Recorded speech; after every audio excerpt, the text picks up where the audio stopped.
Good morning, neighbors. It is Thursday, January 22nd, 2026, and you are listening to the Murphy Morning Show. I am your host, Sara, here to walk with you through the latest news, weather, and happenings around Murphy and our mountain neighbors today. Let us start with what is making news close to home. The community is still processing the tragic fire at the Andrews Valley Poultry Farm in Andrews, which destroyed one of the large industrial chicken houses late last week and killed tens of thousands of birds, with damage estimates around $5 million. Local leaders and neighbors have praised first responders for keeping the fire from spreading to the remaining barns, and there is already talk of how the farm and the town will work together on recovery in the weeks ahead. Here in Cherokee County, discussion continues over the county's recent resolution opposing what leaders describe as an abuse of the federal Antiquities Act, a move they say is meant to protect local control over land use and economic activity. County officials are encouraging residents to stay engaged by following county announcements and attending meetings so they can share their thoughts and concerns as future land and conservation decisions are considered. The Cherokee Scout is highlighting stories tied to National Sanctity of Human Life Day this week, with special attention on the work of Choices of WNC, a Murphy-based pregnancy and planning organization that relies heavily on trained volunteers. Community members are being reminded that local nonprofits like this one play a quiet but important role, and that donations of time, money, and needed items can make an immediate difference for families right here in the Valley River area. Regional and national outlets are also still following the story of the massive barn fire in Andrews, calling it one of the most severe barn fires in the United States in recent years.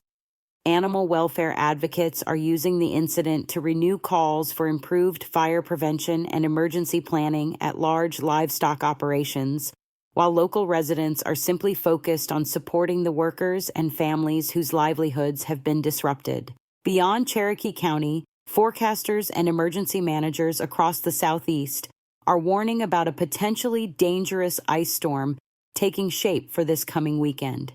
Stretching from New Mexico all the way toward the Carolinas and into North Georgia, the concern is for heavy freezing rain, ice buildup on trees and power lines, and the possibility of widespread power outages, so folks here in Murphy are being encouraged to top off supplies, check flashlights and batteries, and make sure elderly neighbors have a safe backup plan before the coldest air and wintry mix arrive.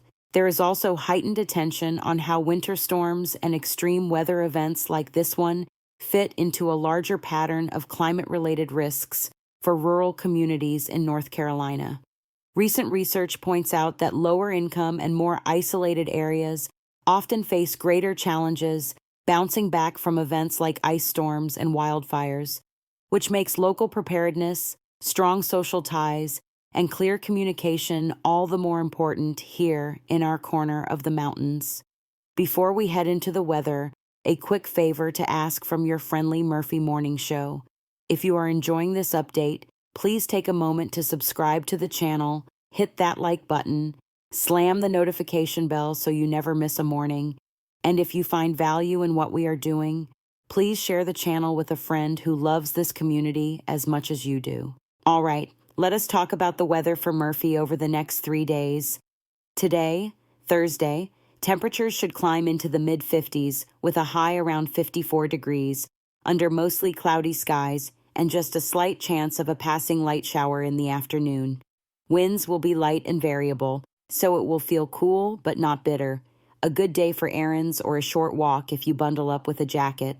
Tomorrow, Friday, expect clouds to thicken up ahead of that approaching winter system, with afternoon temperatures hovering in the upper 40s to near 50 degrees and lows dropping back to around the freezing mark overnight.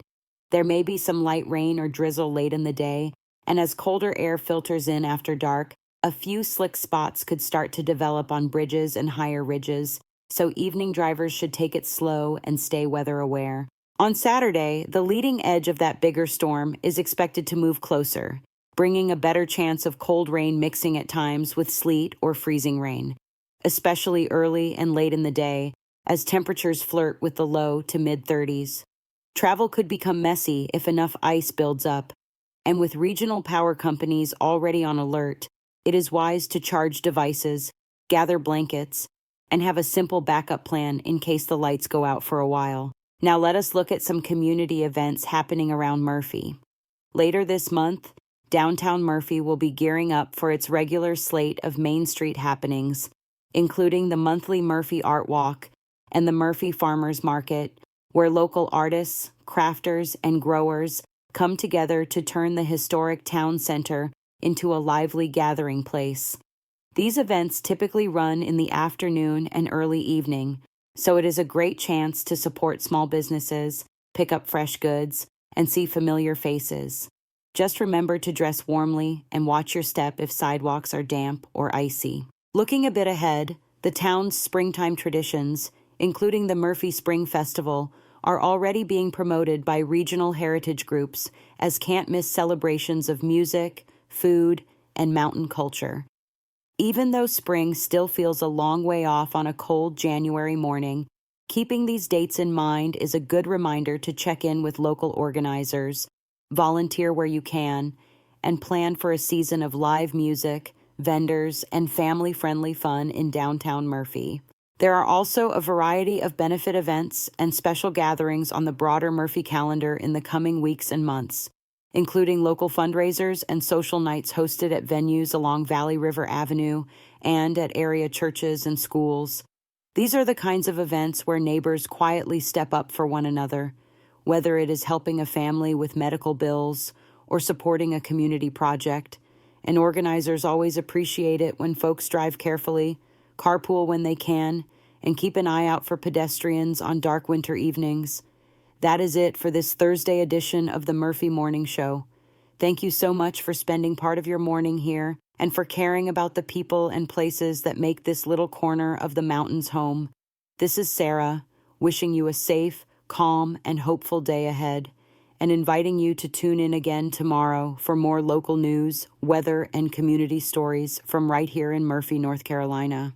Here in Cherokee County, discussion continues over the county's recent resolution opposing what leaders describe as an abuse of the federal Antiquities Act, a move they say is meant to protect local control over land use and economic activity. County officials are encouraging residents to stay engaged by following county announcements and attending meetings so they can share their thoughts and concerns as future land and conservation decisions are considered. The Cherokee Scout is highlighting stories tied to National Sanctity of Human Life Day this week, with special attention on the work of Choices of WNC, a Murphy-based pregnancy and planning organization that relies heavily on trained volunteers. Community members are being reminded that local nonprofits like this one play a quiet but important role, and that donations of time, money, and needed items can make an immediate difference for families right here in the Valley River area.